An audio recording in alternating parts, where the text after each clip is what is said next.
Hello everyone, good morning সবাইকে। সবাই কেমন আছো? আশা করি তোমরা সবাই খুব ভালো আছো, আর আমরাও ভালো আছি।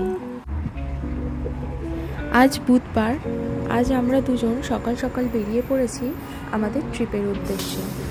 আমরা যাচ্ছি শার্লট টাউন। এটি কানাডার অন্য একটি প্রভিন্সে অবস্থিত। সেই প্রভিন্সটির নাম হচ্ছে প্রিন্স এডওয়ার্ড আইল্যান্ড। সেই প্রভিন্সেরই ক্যাপিটাল হচ্ছে এই শার্লট টাউন। আমরা যেরকম টরন্টোতে আছি, টরন্টো হচ্ছে অন্টারিওর ক্যাপিটাল, তেমনি শার্লট টাউনও প্রিন্স এডওয়ার্ড আইল্যান্ডের ক্যাপিটাল, যেখানে আমরা বেড়াতে যাচ্ছি। Next stop, Cochonnerie, Pearson Airport. As a reminder, don't forget items or to tap your Presto card as you leave the bus. আমরা পৌঁছে গেছি এয়ারপোর্টে। আমাদের বাড়ি থেকে এয়ারপোর্ট আসার জন্য আমাদের প্রথমে বাস, তারপর সাবওয়ে অর্থাৎ মেট্রো, এবং তারপরে আমাদের একটি গো বাস নিতে হয়েছিল। এই গো বাসে করে একটি শহর থেকে অন্য শহরে যাওয়া যায়। যেমন আমরা থাকি স্কারবারোতে, স্কারবারো থেকে আমাদের আসতে হয়েছিল পিয়ারসন এয়ারপোর্ট, যেটি মিসিসাগা বলে একটি শহরে অবস্থিত। দুটোই টরন্টোর নেইবারিং সিটি। তো সেই জন্য আমাদেরকে হয় গো বাস অ্যাভেল করতে হতো, নাহলে ইউনিয়ন গিয়ে ইউনিয়ন পিয়ারসন এক্সপ্রেস ধরতে হতো। তো আমাদের বাড়ি থেকে এটাই ইজিয়েস্ট রুট দেখাচ্ছিল বলে আমরা গো বাসে করে পৌঁছে গেছিলাম এয়ারপোর্টে। তো গো বাসে করে আমরা টার্মিনাল 1-এ নেমেছিলাম, আর তারপরে আমাদের যেতে হতো টার্মিনাল 3-তে। তো সেই জন্য আমরা এই ট্রেনটা নিয়েছিলাম। এরকম একটি ছোট ট্রেন যেটা এয়ারপোর্টের মধ্যে চলে টার্মিনাল 1 থেকে টার্মিনাল 3 অবধি। তো সেই ট্রেনটা নিয়ে আমরা চলে এসেছিলাম টার্মিনাল 3-তে। এরপর আমাদের সিকিউরিটি চেক হয় এবং তারপর আমরা উঠে গিয়েছিলাম ফ্লাইটে। আমরা যে এয়ারলাইন্সের ফ্লাইট বুক করেছিলাম সেটির নাম ফ্লেয়ার এয়ারলাইন্স। এখানে চেক ইন কিন্তু আপনাকে নিজেকেই করতে হবে, অর্থাৎ সেলফ চেক ইন, এবং এখানকার বোর্ডিং পাসটাও আমাদের বাড়ি থেকেই প্রিন্ট আউট করে নিয়ে যেতে হয়েছিল। এবং আরও একটি ব্যাপার আছে, সেটা হচ্ছে এখানে টিকিটের প্রাইস কম হওয়ায় এই প্রাইসের মধ্যে কিন্তু কোনো রকম কোনো ব্যাগেজ ইনক্লুডেড থাকে না। আপনাকে ব্যাগ নিয়ে যেতে হলে আলাদা করে পে করতে হবে।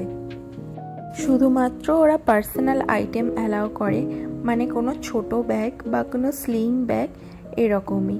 তো আমরাও দুজন দুটো ছোট ছোট ব্যাকপ্যাক নিয়েছিলাম, যেগুলি পার্সোনাল আইটেমের মধ্যেই ইনক্লুডেড হয়ে গিয়েছিল। তো আমরা সেই জন্য আলাদা করে আর কোনো ব্যাগ পারচেস করিনি। আমরা কিন্তু পৌঁছে গেছি প্রিন্স এডওয়ার্ড আইল্যান্ড। দেখুন ওপর থেকে ভিউটা কি সুন্দর, চারিদিকে পুরো জল, আর মধ্যিখানে ছোট্ট একটি আইল্যান্ড। এই আইল্যান্ডটাই হচ্ছে একটি প্রভিন্স, যার নাম প্রিন্স এডওয়ার্ড আইল্যান্ড। আমরা কিন্তু এবার ল্যান্ড করছি।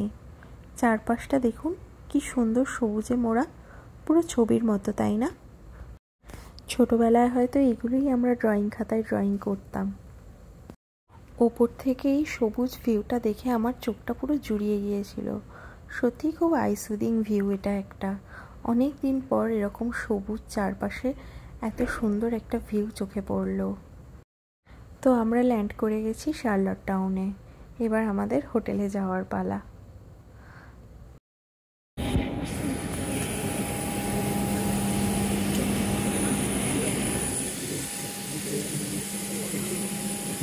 এই এয়ারপোর্টটি কিন্তু বেশ ছোট্ট একটি এয়ারপোর্ট। এরপর আমরা এয়ারপোর্ট থেকে বেরিয়ে সোজা চলে এসেছিলাম আমাদের হোটেলে, এই যে প্রিন্স স্ট্রিট সুইট, যেটি কিনা শার্লট টাউনের ডাউনটাউন এরিয়াতে অবস্থিত। এই হোটেলের সবথেকে একটি মজার বিষয় যেটি আমি ফার্স্ট টাইম ফেস করলাম, সেটা হচ্ছে এই হোটেলে কিন্তু কোনো রিসেপশন নেই বা কেউ নেই আমাদেরকে গাইড করে দেওয়ার জন্য যে আমাদের রুম কোনটা বা কিভাবে আমরা রুমে যাব। ওই যে প্রথমেই দরজায় যেখানে আমার হাজব্যান্ডের নাম লেখা ছিল, ওটা ছিল একটি খাম, এবং তার উপরে লেখা ছিল সেলফ চেক ইন, এবং ওই খামটার মধ্যেই একটি লেটার ছিল আর আমাদের রুমের কিটি ছিল। এটা অনেকটা এয়ারবিএনবি কনসেপ্টে তৈরি এই হোটেলটি।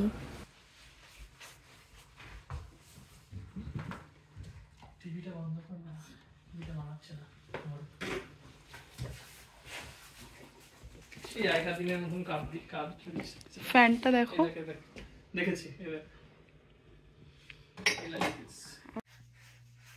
দাঁড়ান, আপনাদের সবাইকে একটু হোটেলের রুমটা ঘুরিয়ে দেখাই। দেখে পুরো মনে হচ্ছে না 80s-এর ব্রিটিশ আমলের কোনো একটা রাজপ্রাসাদ? আমার তো তাই মনে হচ্ছিল। রুমগুলি ভারী সুন্দর এবং সবকটি রুমই এই একই কনসেপ্টে তৈরি ওনাদের। রুমের ভেতরে এসিও আছে আর টিভিও আছে, প্লাস আলাদা করে একটি মিনি ফ্রিজ এবং একটি মাইক্রোওয়েভও আছে। এটি হলো কিচেন এরিয়া। যদি কেউ এখানে আলাদা করে রান্না করতে চায় তার জন্য সব রকম ইকুইপমেন্টস কিন্তু এখানে আছে। ওই দেখুন, একটি মাইক্রোওয়েভ এবং নিচে একটি ফ্রিজ। আর এটি হচ্ছে ওয়াশরুম। ওয়াশরুমটাও কিন্তু খুব সুন্দর করে সাজানো এবং টাওয়েলগুলিকে বেশ অন্যরকমভাবে সাজিয়ে গুছিয়ে রাখানোর ছিল।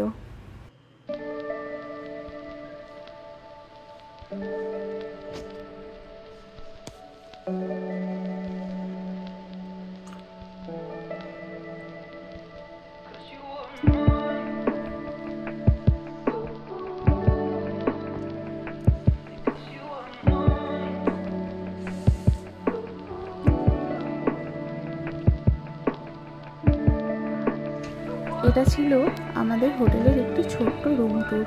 আমার এই হোটেলটা এতটাই পছন্দ হলো যে মনে হলো আপনাদের সাথে শেয়ার করি।